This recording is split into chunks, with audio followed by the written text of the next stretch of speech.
Have you ever just looked up at the sky and wondered, how?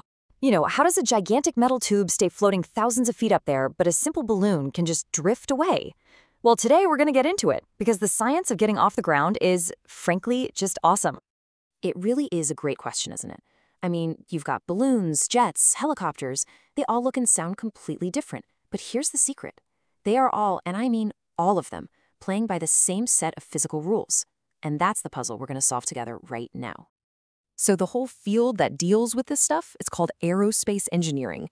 And you can think of it as having two major branches. First, there's astronautics. That's all about spaceflight, rockets heading to other planets. And then there's aeronautics, which is the science of flying inside an atmosphere, right here on Earth. And for our purposes today, we are definitely keeping our feet on the ground, so to speak. We're going to focus just on aeronautics, the science behind pretty much everything that flies through our air. Okay, so when you think about all the different ways we fly, you'd probably imagine there are dozens of different methods to get airborne, right? But here's the amazing part. It all boils down to just 4. That's it. Just 4 fundamental ways to create the lift you need to beat gravity and take to the skies. So let's break them down one by one. Once you get these 4 basic ideas, you'll pretty much have the secret key to understanding how every single flying machine works. All right, first up is aerostatic lift. This one's the easiest to wrap your head around. It's really just about buoyancy, thanks to Archimedes' principle. It's like a cork in water, right? The cork floats because it's less dense than the water. Well, hot air balloons and airships do the exact same thing, just in the air. They're filled with gas that's lighter than the air around them, and so the air literally just pushes them up. Simple as that. Number 2 is aerodynamic lift. And this is the one we all think of. It's the magic behind an airplane's wing. This all comes down to something called Bernoulli's principle. As that curved wing cuts through the air flowing over the top has to travel faster than the air on the bottom. And here's the trick. Faster moving air has lower pressure. So you get low pressure on top, higher pressure on the bottom pushing up, and boom, you've got lift. Our third method is propulsive lift. And this one is all about pure brute force. It's a textbook example of Newton's third law of motion. For every action, there's an equal and opposite reaction. Think about a rocket. It blasts super hot gas down with incredible force. That's the action. The reaction is the rocket getting shoved upwards. Hovercrafts do something similar, just pushing a bunch of air down to create that lift. And number 4 is a really cool and kind of weird one, ground effect lift. Think of it like aerodynamic lift, but with a turbo boost. When a wing flies super close to a surface, like right over the water, the air can escape downwards like it normally does. So a cushion of high-pressure air gets trapped between the wing and the surface, and that creates a massive amount of extra lift.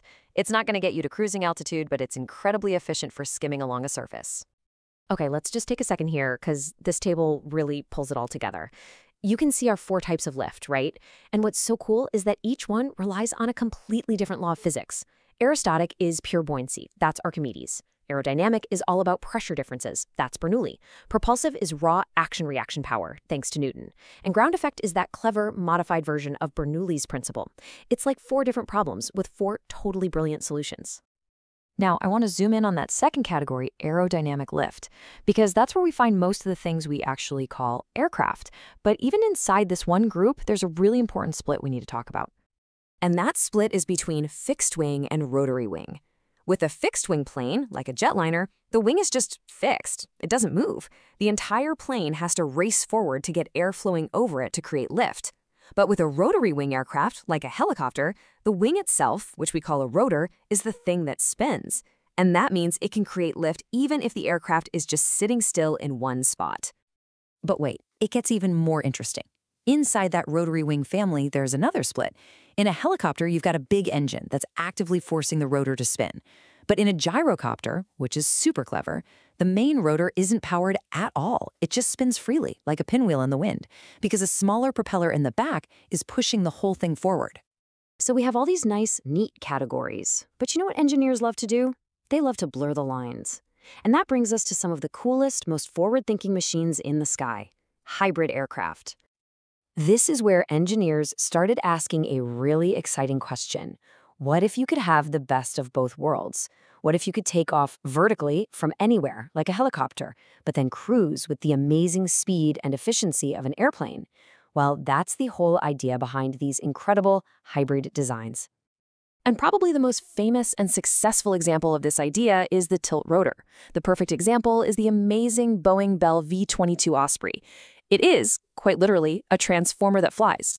How it works is just pure genius. For takeoff and landing, the rotors point straight up, and it acts exactly like a helicopter, generating all its lift from those spinning blades. But once it gets up in the air, this is where the magic happens. The entire engine nacelles rotate forward 90 degrees. Now the rotors act like propellers, pulling it forward, and the big, fixed wing takes over the job of providing lift, just like a regular airplane. Incredible. And the Osprey is not alone in this club. Engineers are constantly playing around with these hybrid ideas. You've got concepts like the canard rotary wing and experimental high-speed craft like the Sikorsky X2 and the Eurocopter X3.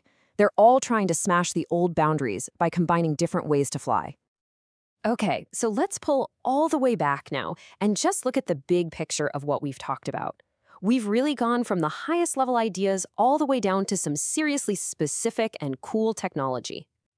So just think about the path we just took, right? We started way up high, with the entire field of aerospace engineering, then we narrowed that down to the 4 core principles of lift that make everything in our atmosphere fly. And from there, we zoomed in even tighter to look at the most cutting-edge stuff, hybrid aircraft, which is where those different principles start to get mixed together.